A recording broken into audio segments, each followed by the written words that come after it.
தமிழக சட்டமன்ற தேர்தலுக்கான இறுதி வேட்பாளர்கள் பட்டியல் வெளியானது. 234 தொகுதிகளில் மொத்தம் 4051 வேட்பாளர்கள் போட்டியிடுகின்றனர். அதிகபட்சமாக கரூர் தொகுதியில் 79 பேர் போட்டியிடுகின்றனர்.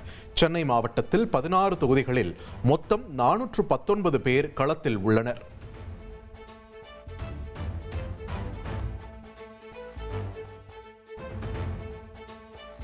தேர்தல் ஆலோசனை கூட்டத்தில் கட்டாயம் கலந்து கொள்ள வேண்டும் என உயரதிகாரிகளுக்கு தமிழக டிஜிபி சந்தீப் ராய் ராத்தோட் வலியுறுத்தல்.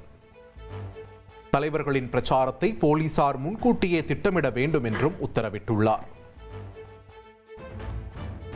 திமுக இரண்டாவது முறை ஆட்சி அமைக்காது என்பதை இம்முறை உடைத்து காட்டுவேன் என்று முதலமைச்சர் மு.க. ஸ்டாலின் சூளுரைத்துள்ளார்.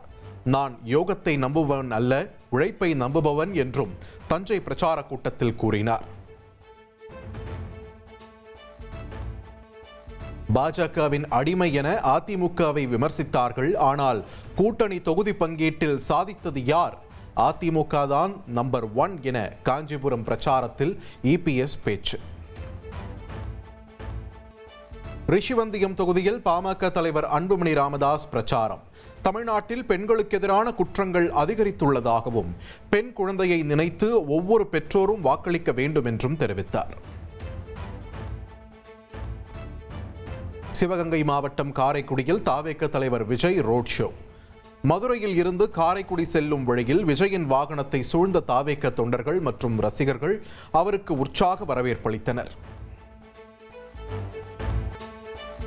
ரோட் ஷோவின் போது விஜய் பிரச்சார வாகனத்தில் இருந்து இறங்கி சிறிது தூரம் சைக்கிள் ஓட்டிச் சென்றார். விஜயை ஏராளமான தொண்டர்கள் சூழ்ந்த நிலையில் மீண்டும் வாகனத்தில் ஏறினார்.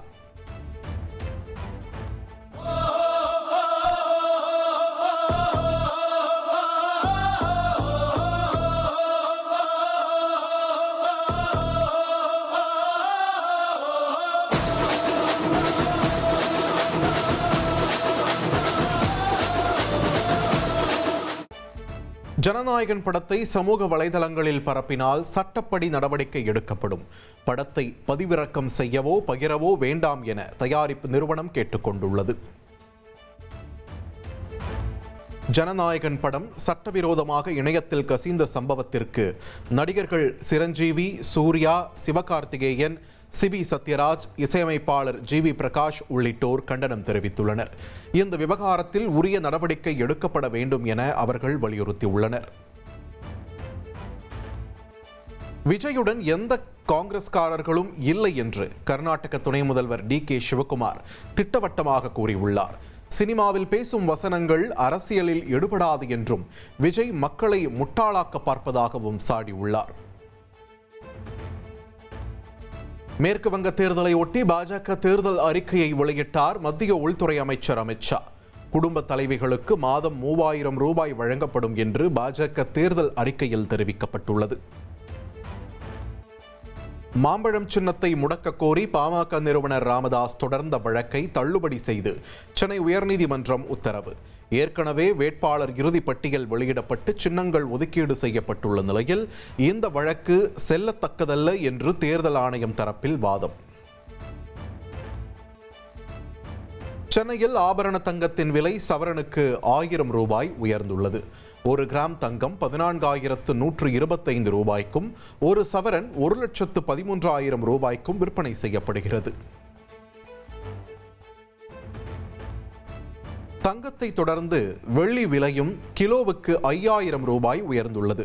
1 கிலோ கட்டி வெள்ளி 2,65,000 ரூபாய்க்கும், 1 கிராம் வெள்ளி 265 ரூபாய்க்கும் விற்பனையாகிறது.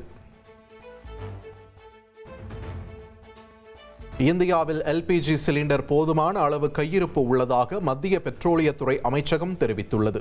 பெட்ரோல் நிலையங்களிலும் எந்த தட்டுப்பாடும் இல்லை என்று விளக்கம் அளிக்கப்பட்டுள்ளது.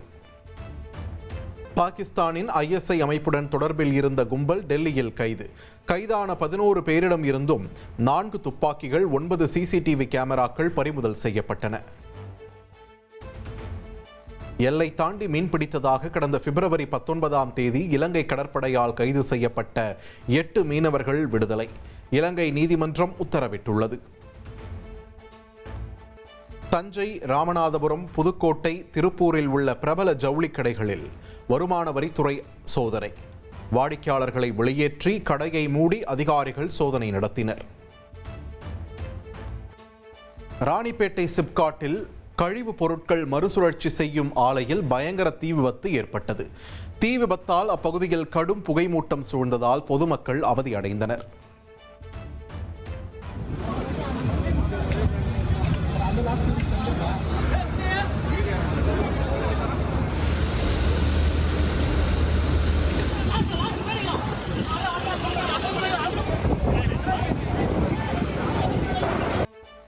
AI டூலான ChatGPT பயன்பாட்டில் உலகில் 2வது இடத்தில் இந்தியா உள்ளதாக மத்திய அமைச்சர் பியூஷ் கோயல் தெரிவித்துள்ளார்.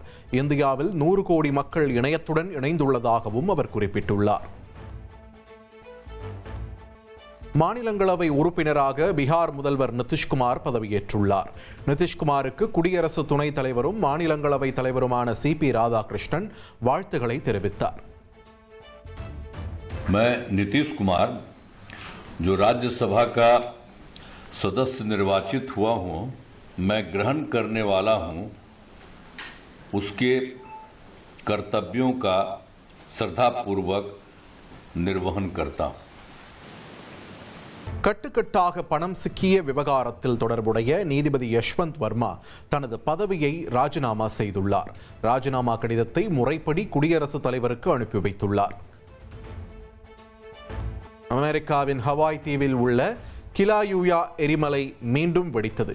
எரிமலையின் உச்சியில் இருந்து லாவா குழம்புகள் பொங்கி வெளியேறிய காட்சிகள் வெளியாகியுள்ளன.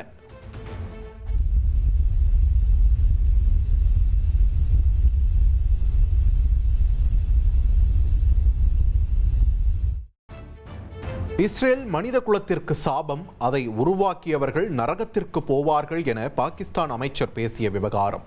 அமைதி பேச்சுவார்த்தையில் நடுநிலையாளராக செயல்படுவதாக கூறிக்கொள்ளும் பாகிஸ்தானிடம் இருந்து இதுபோன்ற பேச்சை சகித்துக் கொள்ள முடியாது என்று இஸ்ரேல் சாடியுள்ளது. IPL கிரிக்கெட் தொடரின் இன்றைய போட்டியில் RCB மற்றும் ராஜஸ்தான் ராயல்ஸ் அணிகள் பலப்பரீட்சை நடத்துகின்றன. கவுஹாத்தியில் மழை காரணமாக டாஸ் தாமதமாகியுள்ளது.